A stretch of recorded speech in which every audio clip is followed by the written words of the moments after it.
13h, 14h. Europe 1, 13h. Europe 1, 13h, la suite à 13h31 sur Europe 1 avec vous, Céline Giraud, et aujourd'hui Gabrielle Cluzel, rédactrice en chef du site Boulevard Voltaire, et l'écrivain essayiste Paul Melun. Et on continue à décrypter, à analyser des déflagrations suite à la condamnation donc de Marine Le Pen hier.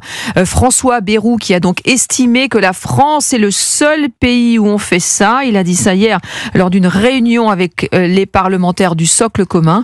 Écoutez la réaction d'Olivier Faure, premier secrétaire du Parti socialiste et député de Seine-et-Marne. Il était sur RTL ce matin. Je ne suis pas troublé et je suis simplement étonné, et peut-être même, alors dans ces cas-là, dire les choses ainsi, troublé par le trouble du Premier ministre, parce que je crois que quand on est Premier ministre, quand on a la charge des affaires de l'État, la charge de la défense de la République, on ne peut pas être troublé par une décision de justice. Je rappelle que la justice juge au nom du peuple français. Disons qu'il a pris ses précautions. Le signe qu'il envoie n'est pas le bon. Aujourd'hui, on doit être toutes et tous garants de cette République, garants de l'État de droit, garants de l'indépendance de la justice, garants de la séparation des pouvoirs, qui sont les principes sur lesquels nous nous sommes constitués. Je trouve assez affolant de voir une partie de la droite, une partie parfois aussi de la gauche, se mettre au secours de la contestation de la justice par Marine Le Pen.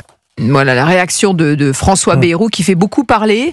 Qu'en pensez-vous ? Vous pensez que... Alors, évidemment, derrière, il y a cette idée que François Bayrou a été acquitté pour des faits un peu similaires, mais faute de preuves. Enfin bon, il y a... C'était sur un temps beaucoup moins long et sur des sommes beaucoup moins importantes aussi. Exactement, mais il y a cette idée quand même que le Premier ministre a eu à faire avec ce genre de faits. Mais quand il dit ça, je ne sais pas ce qu'il désigne. Quand il dit il n'y a que en France qui se passe, qu'on est condamné... Que l'on fait ça. Ça, c'est quoi ? Parce que si c'est cette loi précise...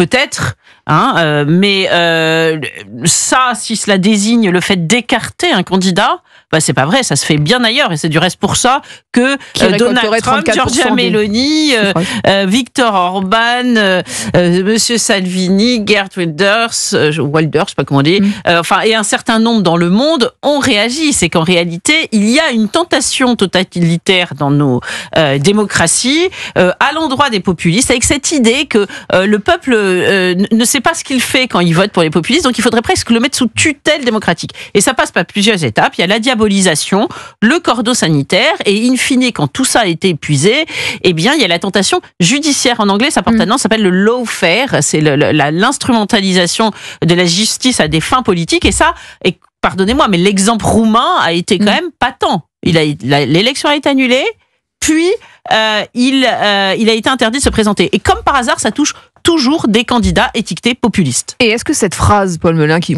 je le rappelle, François Bayrou dit « La France est le seul pays où on fait ça », à propos de la condamnation de Marine Le Pen, est-ce que il n'y a pas de la sidération quelque part à Matignon, l'Élysée ou le socle commun ? Est-ce que ça ne traduit pas cette sidération ? Je ne veux pas trahir de secret, d'ailleurs je ne sais pas tout, mais je crois qu'il y avait, y compris dans les rangs macroniste ou auprès du Premier ministre, beaucoup de gens qui n'imaginaient pas que les juges pourraient prendre une telle décision et que l'effet de surprise est tel qu'il dépasse le strict cadre du Rassemblement national. Je pense qu'il y a des gens, la France insoumise, qui ne pensaient pas que Marine Le Pen serait empêchée et qui, quelque part, le déplorent. C'était un peu le sens du communiqué que je citais tout à l'heure, le communiqué de la France insoumise. Il y a des gens dans le bloc central, je pense par exemple à Horizon. Il y a eu Horizon, le parti d'Édouard Philippe, a fait un communiqué pour dire aussi leur surprise face à ça. Donc, il y a beaucoup de gens, Gabriel citait des réactions internationales, mais aussi au niveau national.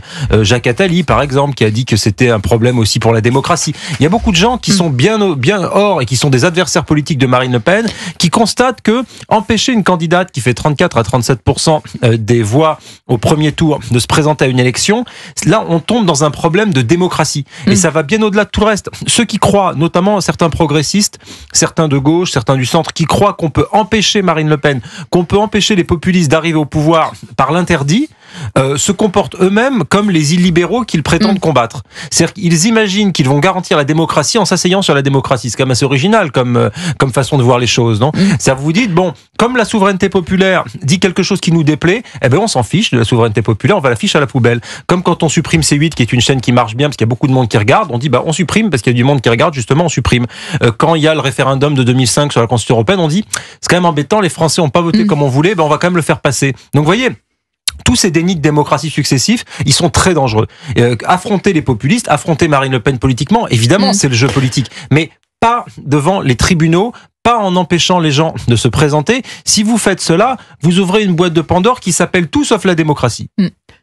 Gabriel Cluzel sur cette phrase de François Bayrou qui aussi ouvre une brèche, parce que d'ailleurs on a vu Jean-Philippe Tanguy qui réagit en disant s'il a vraiment dit ça, qu'il fasse une loi, qu'il fasse le nécessaire. Non, voilà. C'est vrai que je suis frappée du reste qu'il n'y ait que lui qui sorte du bois. Moi je trouve, la réaction de Monsieur Faure assez mesquine. Hein. Il devrait dire ce qu'a expliqué Paul, c'est-à-dire que moi je préférerais battre Marine Le Pen dans les urnes. C'est ça. C'est un peu ce qu'a dit Mélenchon. C'est la démarche, exactement. Mais Mélenchon a été... on va en parler dans quelques instants. Un peu plus... digne sur ce plan-là, me semble-t-il, parce que c'est bizarre d'essayer de faire en sorte que son principal adversaire soit mis sur la touche. Mais ça en dit long sur un état d'esprit. Quand j'entends Madame Tondelier dire, vous l'avez entendu comme moi, j'imagine, dire mais c'est normal. Elle a pas du tout récusé la partialité des juges. Elle a au moins l'honnêteté. Il faut lui reconnaître cette honnêteté. C'est normal que les juges soient juges de telle façon parce qu'il faut qu'ils sauvent la justice. Vous voyez, pas de liberté pour les ennemis de la liberté. C'est cette phrase révolutionnaire. Voilà. Quand la guillotine, c'est Saint-Just, Madame Tondelier. Exactement, c'est Saint-Just en veste verte. Ça fait peur.